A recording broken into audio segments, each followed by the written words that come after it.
सद्गुरूंचे पुण्यस्मरण, सद्गुरु नाम संकीर्तन,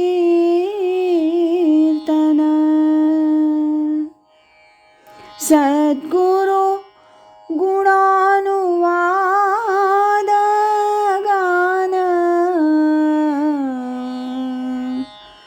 श्रवण मनन सद्गुरूंचे, श्रवण मनन सद्गुरूंचे.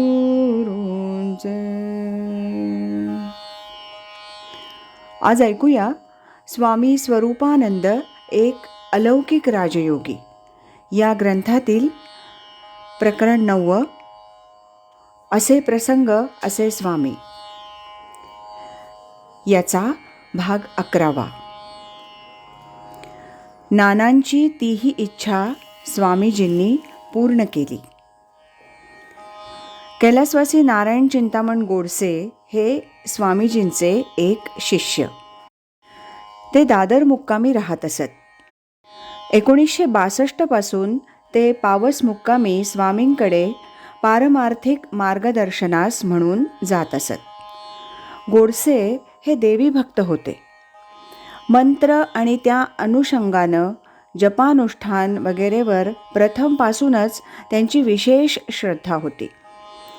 परमपूज्य स्वामी स्वरूपानंदांकडे ते प्रथम गेले होते ते ह्याच उद्देशानं की स्वामीजींसारख्या परमसाक्षात्कारी पुरुषाकडून त्यांना बीजाक्षरी मंत्रोपदेश व्हावा म्हणून. पण स्वामीजींनी त्यांना सांगितला सोहम. अगदी दासबोधातील दशक 17 5वा समास यातला सांप्रदायिक असा सोहम. 1962 पहिल्या भेटीतच स्वामीजी श्रीयुत गोडसे यांना म्हणाले होते, या बाजारात सायोज्य मुक्ती ज्या ज्ञानानं मिळते ते ज्ञान आहे. दुसरं किंवा दुसऱ्या प्रकारचं ज्ञान पाहिजे असल्यास इतर ठिकाणी जावं.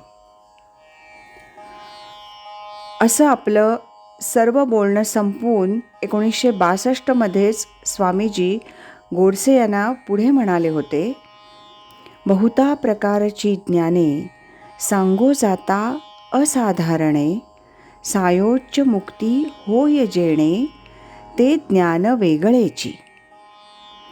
पुढे काही वर्ष गेली. 1967 साल उजाडलं. श्रीयुत गोडसे निवृत्त झाले. निवृत्तीनंतर त्यांनी आपलं मुंबईतील बिऱ्हाड आपल्या मूळ गावी म्हणजे चिपळूण मुक्कामी हलवलं होतं. चिपळूणात श्रीयुत गोडसे आपलं पेन्शनरचं जीवन नामसाधनेत अगदी आनंदानं व्यतीत करत होते.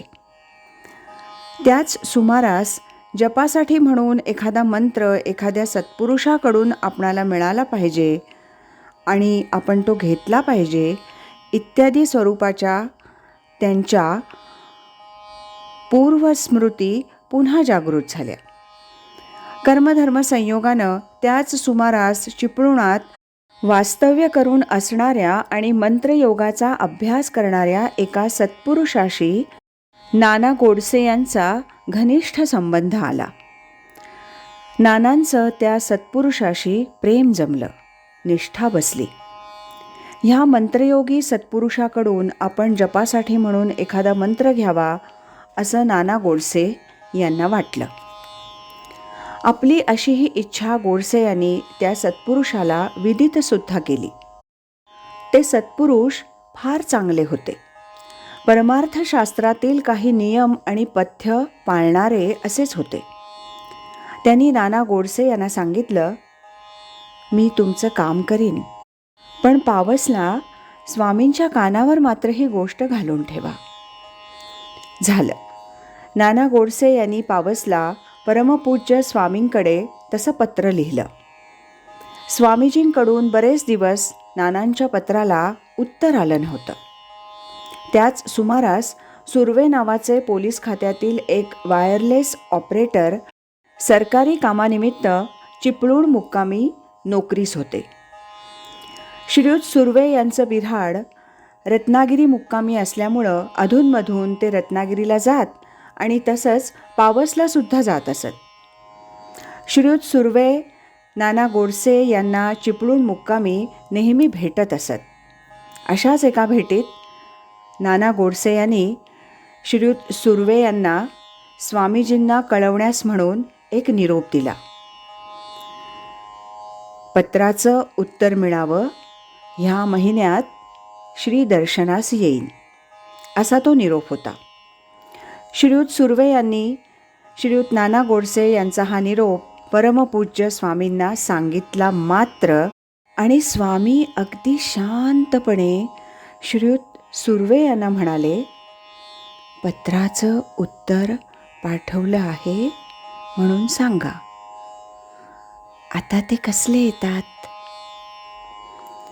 परमपूज्य स्वामी स्वरूपानंदांनी श्रीयुत नाना गोडसे यांना ते शेवटचं पत्र लिहिलं होतं आणि त्यात कळवलं होतं, इच्छेप्रमाणे कळवलेला मंत्र घ्यावा.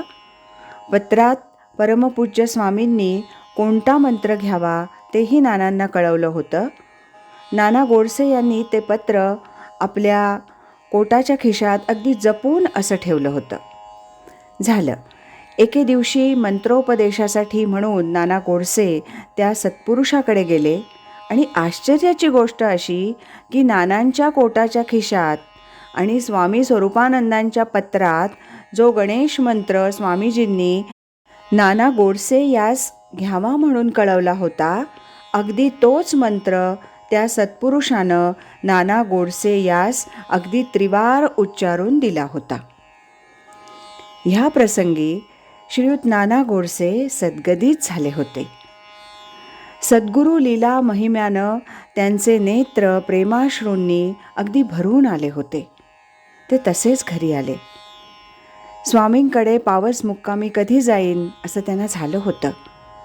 परंतु प्रकृती अतीव क्षीण, डोळे अधू, आज जाऊ उद्या जाऊ असं म्हणत काही महिने सहज निघून गेले. त्यांचं पावसला स्वामींकडं जाणं पुढं झालंच नाही. एक दिवस नानांची प्रकृती फारच बिघडली आणि त्यातच नानांनी ह्या जगाचा निरोप घेतला. श्रीयुत सुर्वे यांच्या निरोपाच्या उत्तरातील स्वामी स्वरूपानंदांचे ते शब्द, पत्राचं उत्तर पाठवलंय म्हणून सांगा. आता ते कसले येतात?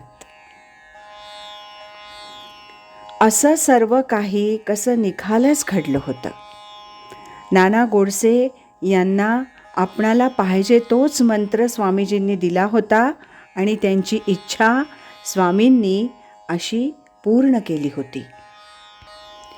स्वामी स्वरूपानंद उच्च अशा सिद्धावस्थेत होते.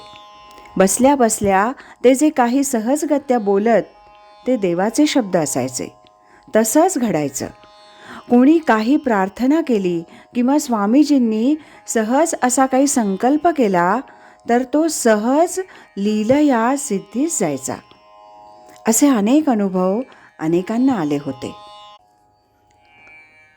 असे प्रसंग असे स्वामी या 9व्या प्रकरणातील हा होता भाग 11वा. उद्या ऐकूया याचा भाग 12वा. श्रीमत सच्चिदानंद सद्गुरु श्री स्वामी स्वरूपानंद महाराज की जय. हरि ओम तत्सत.